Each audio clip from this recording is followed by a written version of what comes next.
He's actually pretty far behind in terms of his income right now versus how much coLCatZ could have on the field.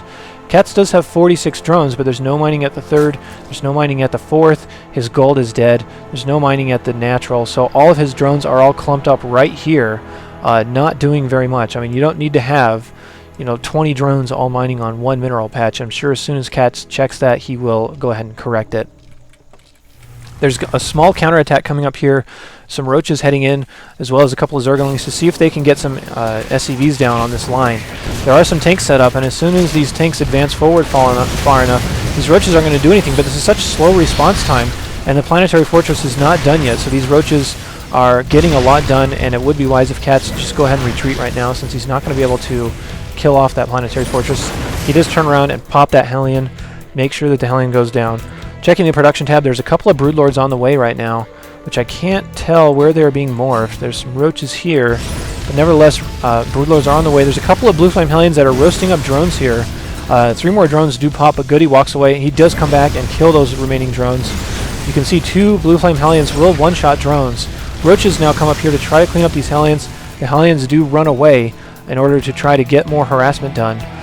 In terms of economy, once again, coLCatZ is catching up just a little bit, but he is still a little bit behind in terms of raw worker count.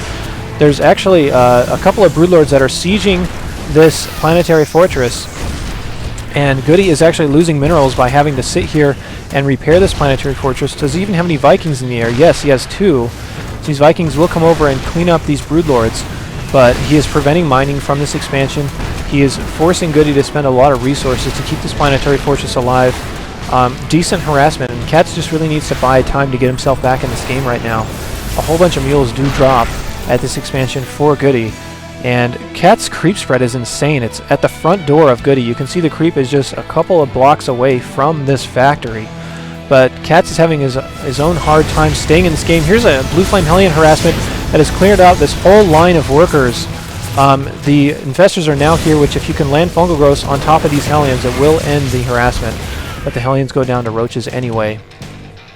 GoOdy is actually putting out a decent amount of units right now, but if coLCatzz can continue his broodlord production, he does have 4 corruptors in the air. If he can continue that, he will be able to eventually win this game because GoOdy's Viking count is so low. Another thing he could have done on purpose is just put out a few broodlords to make him overproduce on Vikings, and then flood out a whole bunch of roaches so that he has useless Vikings in the air. But then again, if you overcommit on roaches versus these tanks, they're not going to do a whole lot anyway. Huge transfer of SCVs here, and coLCatzZ is going to catch this. A couple of fungal growths is going to end all of these SCVs' days. So wow, a whole bunch of SCVs just lost right there. It's now 50 to 47 in terms of workers. GoOdy is mined out in his main. His natural is almost mined out as well, so he is really starving pretty hard here. And this is what I mean. If you can get and hold beyond your second base, then you'll be in great shape. You can see only the 2 bases have been safe for both of these players. coLCatzZ has lost mining here. He's lost mining here. He's lost his gold altogether. So this is a crazy map, and it makes for situations like this where it's both a macro and a micro battle constantly at the same time. GoOdy is ready to push out though. This is a really scary force right now compared to what coLCatzZ has on the field. coLCatzZ has some infestors, a couple of broodlords, some roaches, but ultimately he is going to eventually lose those if he decides to engage this army. And I don't know why coLCatzZ keeps falling back and then heading forward again. He's losing some infestors when he really doesn't need to. You might want to see him drop some fungal growths, which he does right there, just to try to weaken this army a little bit before it gets up there.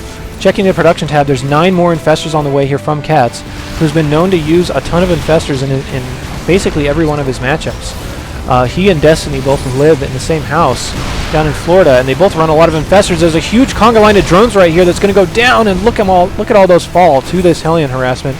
But here comes GoOdy's push. It's advancing into the 3rd.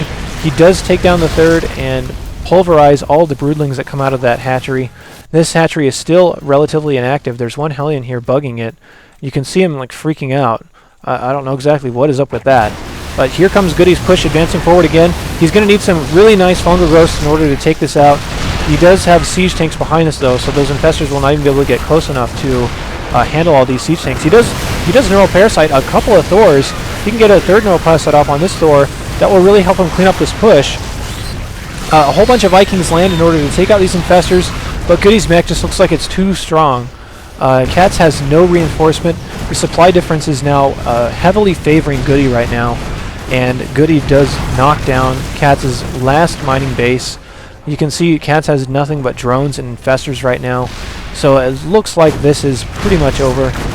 You can see the upside to using so much mech, and that is that it forces your opponent to play a certain way, and if they're not able to clean up these pushes in a timely manner, this mech is going to walk in here and knock your face in because it is so hard to stop.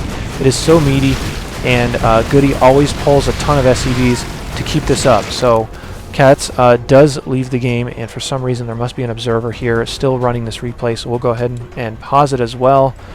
But nevertheless, that was a cool game. I hope you guys enjoyed that. I, for one, really like Terran Mech. I think it's not used enough. It is slow, but one of the things you actually can do that so many players overlook is if you go to this engineering bay and you have a bunch of missile turrets up, you can research building armor, and you can research this high-sec auto-tracking, which makes your missile turrets so much better. So if you're fighting Mutalisks in heavy numbers and you want to run mech, or for the most part, if you're fighting Mutalisks at all and having a hard time containing their harassments, research these two upgrades because they make your turrets a lot stronger.